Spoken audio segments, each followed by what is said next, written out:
picture is a graphic representation of what happens when we recruit all of the major subsystems in the cortex to join in the fight, or the argument, really, against the ways of the limbic system. This is what CAVP, Cognitive Audio-Visual Programming, does. By creating, listening to, and watching audio and visual representations of our carefully constructed and strategically deployed cerebral argument, we have the capacity to overthrow the limbic system and literally drown out the strong impulses that seem to have a lock on our behaviors.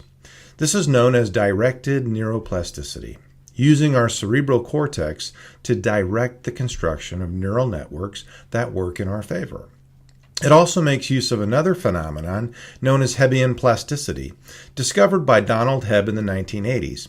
He observed that neurons firing at the same time tended to create connections between these neurons that made them fire simultaneously the next time around. He coined the now famous axiom, neurons that fire together wire together.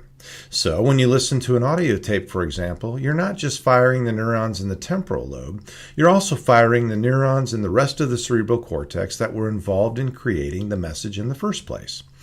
And the one final bit of additional advantage is the creation of myelin, an insulating sheath that wraps neurons, creating speed and strength of signal, just like a copper wire. So with each subsequent firing, we are increasing bandwidth as well. Leveraging these properties in the human brain is a beautiful thing. It's really the only thing, in my opinion, that gives us enough legs to outrun the original network. But even at this, it still requires plenty of repetition.